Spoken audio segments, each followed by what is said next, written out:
Assalamualaikum warahmatullahi wabarakatuh. Bismillah, alhamdulillah, wassalatu wassalamu ala rasulillah wa ala alihi wa sahbihi wa mawalah. La hawla wa la quwata illa billah. Rabbi syrah li sadri wa yassir li amri wahlul 'uqdatam min lisani yafqahu qawli ya fatahu ya alim iftah lana futul arifin.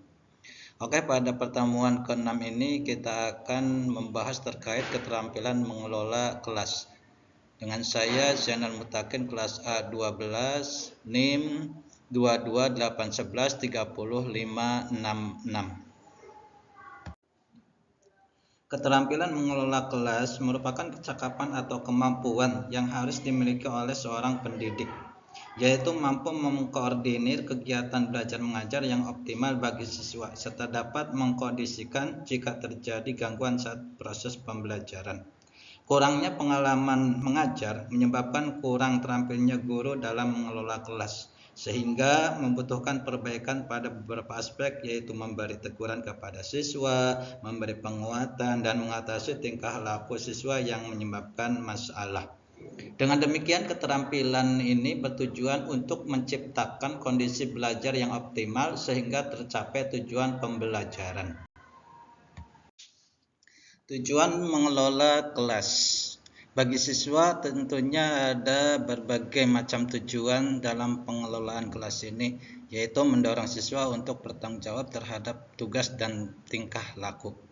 Mendorong siswa mengembangkan tanggung jawab individu terhadap lingkungannya, serta pemahaman siswa agar mengerti dan menyesuaikan tingkah lakunya dengan tata tertib sekolah, juga menimbulkan rasa berkewajiban melibatkan diri dalam tugas serta tingkah laku yang sesuai dengan aktivitas kelas.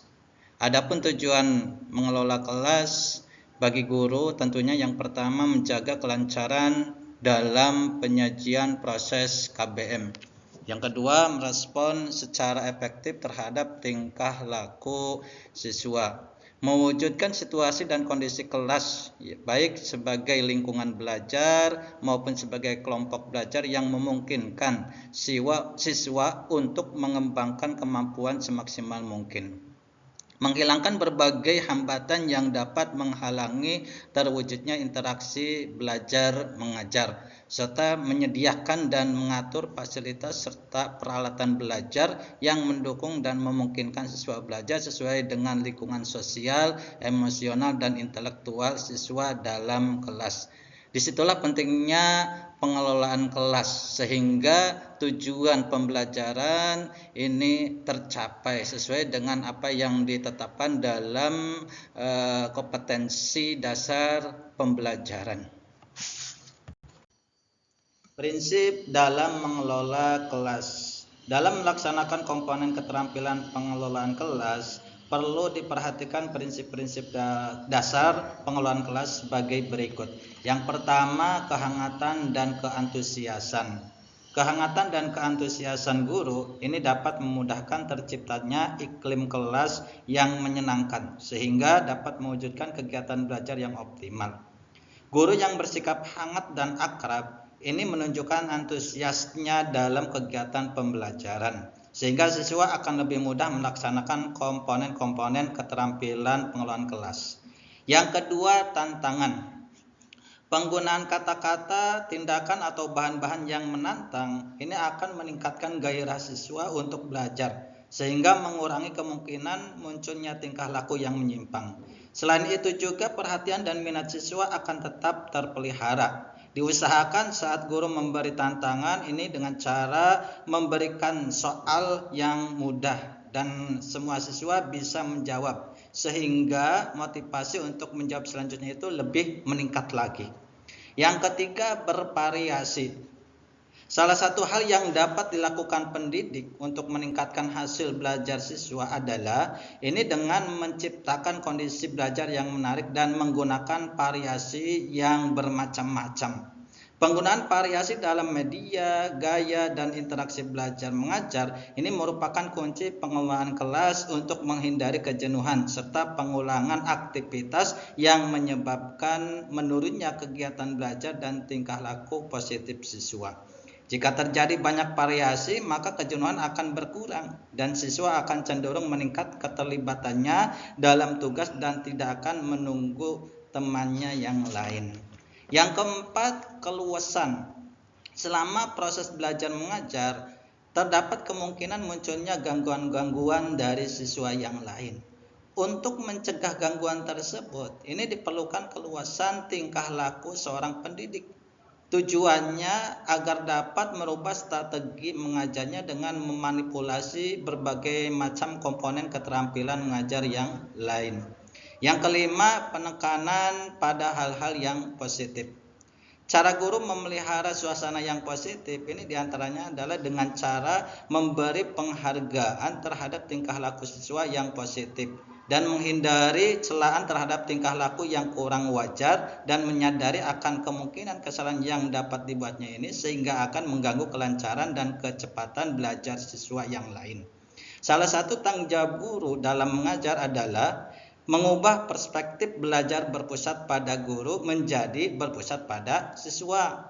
Dengan demikian, ini penerapan belajar yang berpusat pada siswa ini akan melahirkan kemampuan berpikir kritis pada siswa dan secara tidak langsung juga dapat memindahkan fokus siswa yang biasanya melakukan kegaduhan ini menjadi aktif dalam hal-hal positif, misalnya ketika berdiskusi dan presentasi. Dan yang keenam adalah penanaman disiplin diri. Siswa dapat mengembangkan diri sendiri merupakan tujuan akhir dari pengelolaan kelas. Untuk mencapai tujuan ini, tentunya seorang pendidik harus selalu mendorong siswa untuk melaksanakan disiplin diri sendiri. Hal ini akan lebih berhasil jika guru sendiri yang memberikan contoh terlebih dahulu, sehingga nanti siswa itu akan meniru perilaku gurunya yang disiplin itu.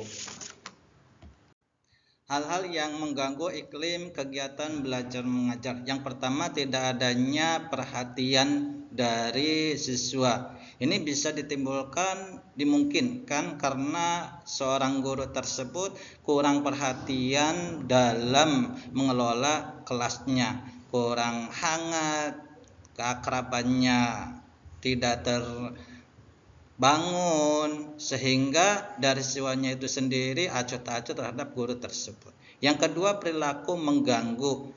Ini bisa jadi terjadi ketika pembelajaran berlangsung, ada sebagian siswa yang jahil, tidak memperhatikan, ngobrol sendiri, atau bahkan berkelahi di kelas. Nah, itu bisa mengganggu kegiatan belajar mengajar, sehingga seorang pendidik harus memiliki skill untuk bisa menjadi pusat perhatian peserta didiknya dan bisa mengatasi perilaku mengganggu yang terjadi di antara siswanya. Adapun teknik untuk mencegah perilaku mengganggu ketika berlangsungnya proses pembelajaran. Yang pertama, menunjukkan sikap tanggap.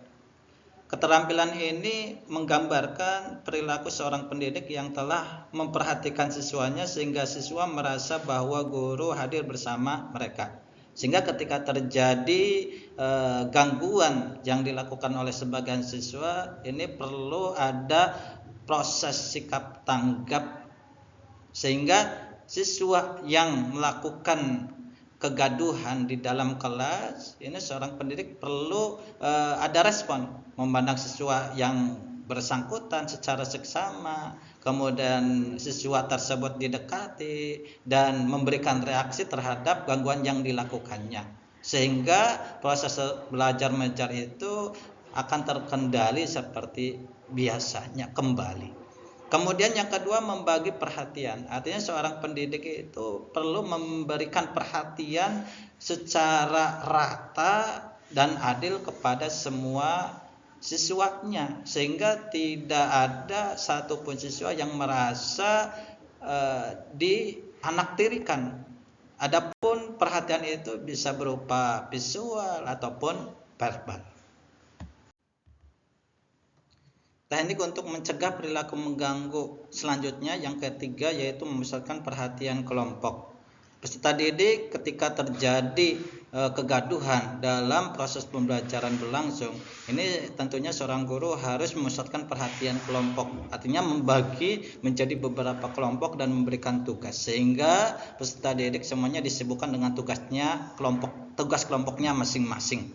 Kemudian yang keempat yaitu memberi petunjuk yang jelas. Ketika peserta didik ini mengalami kebingungan, ketidakjelasan tugas yang diberikan guru, ini tentunya seorang guru harus memberikan pengarahan yang lebih jelas sehingga peserta didik akan mudah mengerjakan tugas-tugas yang diberikan oleh guru. Kemudian yang kelima yaitu menegur. Ketika proses pembelajaran berlangsung ini terjadi kegaduhan, tentunya seorang guru harus menegur yang bersangkutan untuk menghentikan perilaku yang membuat gaduh tersebut.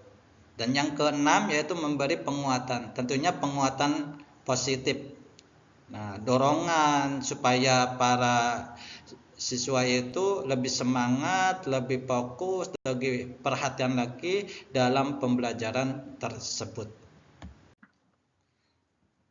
Pengembalian kondisi belajar yang optimal. Keterampilan yang berhubungan dengan pengembalian kondisi belajar yang optimal yaitu berkaitan dengan respon guru terhadap gangguan siswa yang berkelanjutan, dengan maksud agar guru dapat melakukan tindakan remedial untuk mengembalikan kondisi belajar yang optimal. Ini guru dapat menggunakan dua strategi. Yang pertama, modifikasi tingkah laku. Guru hendaknya menganalisis tingkah laku siswa yang mengalami kesulitan belajar dan berusaha memodifikasi tingkah laku tersebut dengan mengaplikasikan pemberian penguatan secara sistematis. Yang kedua, pengelolaan kelompok. Guru menggunakan pendekatan pemecahan masalah kelompok dengan cara memperlancar tugas-tugas melalui kerjasama di antara siswa dan memelihara kegiatan-kegiatan kelompok. Artinya dilakukan secara bersama-sama sehingga keadaan kelas ini menjadi terkendali. Dalam pengelolaan kelas ini tentu ada hal-hal yang perlu dihindari oleh guru. Yang pertama, campur tangan guru yang berlebihan. Tentunya seorang guru tidak boleh berlebihan dalam berlangsungnya acara diskusi, sehingga nanti penjelasan guru itu di akhir. Biarkan berikan kebebasan kepada peserta didik untuk sebebas-bebasnya mengemukakan argumen atau pendapatnya masing-masing. Yang kedua, menghentikan penjelasan tanpa alasan yang jelas. Seorang guru ketika memberikan penjelasan terkait materi yang disampaikan itu harus sejelas-jelasnya. Tidak boleh menghentikan penjelasan tanpa alasan sehingga apa yang dijelaskan itu tidak dimengerti oleh peserta didik. Yang ketiga, ketidaktepatan memulai dan mengakhiri kegiatan. Tentunya dalam proses pembelajaran itu ada kegiatan memulai seperti diawali dengan salam, doa bersama, kemudian ice breaking dan sebagainya. Kemudian proses pembelajaran dan akhir. Proses akhir itu kan tentunya ada resum atau kesimpulan dari materi yang disampaikan dan ditutup dengan doa dan salam. Kemudian yang keempat yaitu penyimpangan dalam proses KBM. Tentunya dalam kegiatan belajar mengajar ini harus disesuaikan dengan materi yang disampaikan dengan media pembelajaran yang cocok. Tidak boleh materi yang disampaikan dengan media itu tidak selaras sehingga terjadi penyimpangan dalam proses KBM. Atau dalam kegiatan belajar mengajar ini seorang guru menawarkan produknya gitu di dalam proses KBM. Tentunya itu akan merusak proses kegiatan belajar berlangsung.